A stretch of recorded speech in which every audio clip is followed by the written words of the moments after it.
nous a pas tout dit concernant le coronavirus qui s'annonce, hélas, être la matrice des épidémies du XXIe siècle. Par le passé, ce fut la peste. Elle provoqua des ravages et élimina de la surface de la Terre plus de la moitié de la population européenne, c'est-à-dire 50 millions de morts pour moins de 100 millions d'habitants. Aujourd'hui, c'est une famille de virus appelée Coronaviridae qui sème la panique à travers le monde et nous bouscule pour nous dire clairement qu'elle sera, à n'en pas douter, le fléau de notre siècle. Vous voyez qu'on ne nous a pas tout dit. On ne nous a pas tout dit concernant le coronavirus. Pourquoi ce nom majestueux donné à un ennemi invisible et particulièrement redoutable qui nous veut tant de mal? Eh bien parce que coronavirus, dont le nom est latin, signifie tout simplement virus à couronne. Pourquoi à couronne? Eh bien parce qu'il est entouré d'une bande protéique en forme de couronne, rappelant celle du Soleil, d'où son nom. Vous voyez qu'on ne nous a pas tout dit.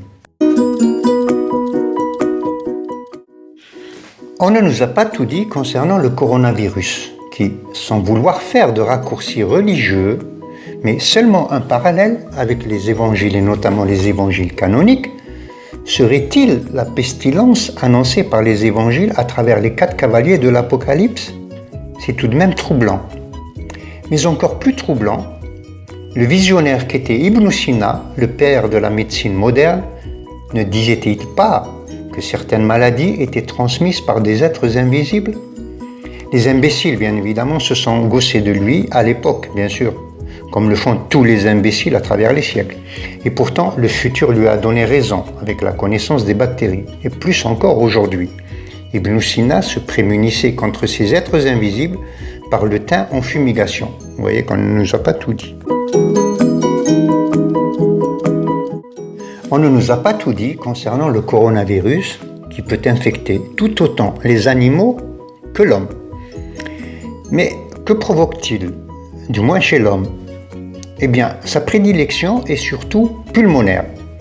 Le coronavirus attaque le système respiratoire et cela peut aller du simple rhume à l'infection pulmonaire très sévère, entraînant une détresse respiratoire pouvant s'avérer mortelle. Vous voyez qu'on ne nous a pas tout dit. On ne nous a pas tout dit concernant le coronavirus. Pour ceux qui ne le savent pas, nous sommes déjà, depuis le début du XXIe siècle, à la 3e épidémie due toute au coronavirus. C'est pourquoi je disais que le coronavirus était la matrice infectieuse du XXIe siècle. Eh oui, et on ne nous a rien dit du fait que la première, due au SARS-CoV, s'est passée entre 2002 et 2003 en Chine. La deuxième, due au MERS-CoV, a touché l'Arabie Saoudite en 2012-2013. La troisième est celle que nous connaissons aujourd'hui, due au SARS-CoV-2 apparu en Chine en 2019. Vous voyez qu'on ne nous a pas tout dit. On ne nous a pas tout dit concernant le coronavirus. En 2002-2003, on recensait déjà pas loin de 8000 cas dans 30 pays. Il y eut pas loin de 800 décès, soit 10% de mortalité. En 2012-2013, on recensait près de 1600 cas avec près de 600 décès, soit 30% de mortalité. Ça augmente. En 2019, les statistiques sont en cours. Toutefois, on annonce, tenez-vous bien, plus de 1500 décès dans le monde, mais par jour. Vous voyez qu'on ne nous a pas tout dit. On ne nous a pas tout dit concernant le coronavirus et notamment sa transmission. Eh bien, le coronavirus, qui est hébergé d'abord par l'animal, s'est transmis soudain à l'homme. On appelle ça désormais les virus émergents. Mais c'est curieux.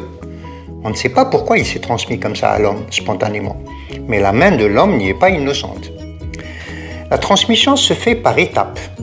Le coronavirus, existant chez l'animal qui d'ailleurs ne l'affecte pas, on appelle ça un réservoir ou un porteur sain.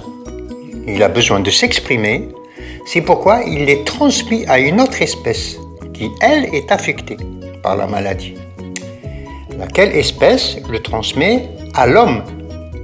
Et les hommes, entre eux, donnent ainsi une épidémie, puis une pandémie que l'on connaît aujourd'hui. Vous voyez qu'on ne nous a pas tout dit.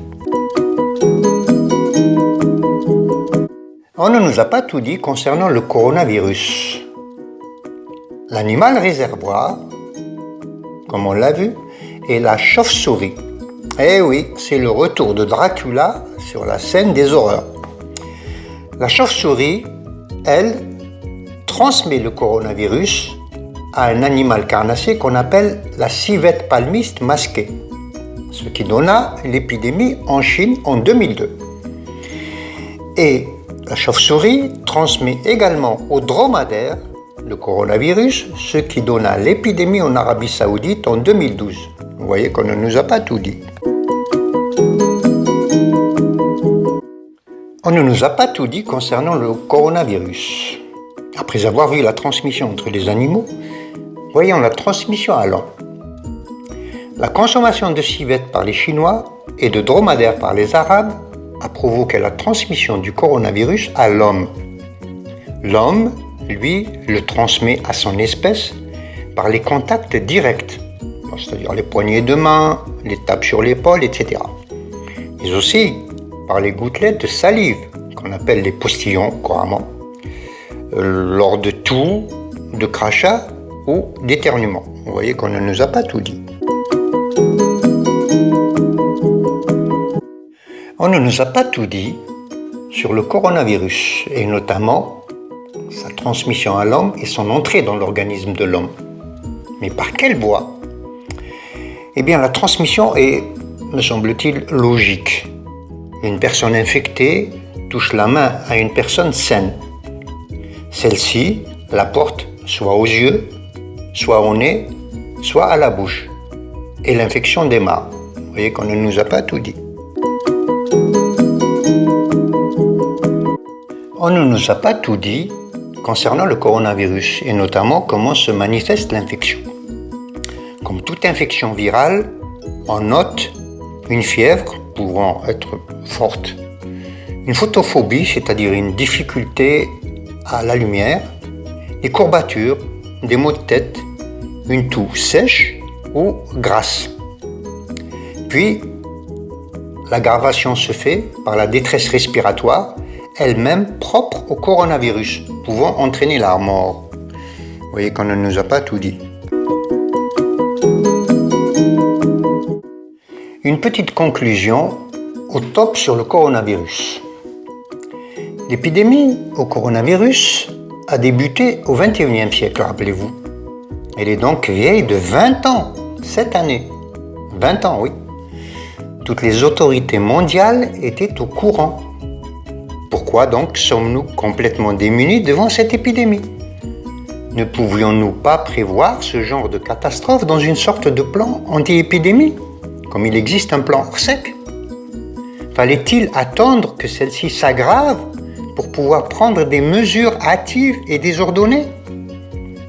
Je reste sceptique sur la pseudo-incapacité des gouvernants. Ce que j'ai omis de dire, parce que cela paraît évident, c'est que l'épidémie tue le plus souvent les personnes affaiblies. Il faut entendre par cela les handicapés, les malades chroniques, les personnes âgées. Nous savons tous que cette catégorie de personnes coûte cher à l'État et notamment à la sécurité sociale. Je n'accuse pas, je vous laisse seulement conclure comme vous l'entendrez. Vous voyez qu'on ne nous a pas tout dit.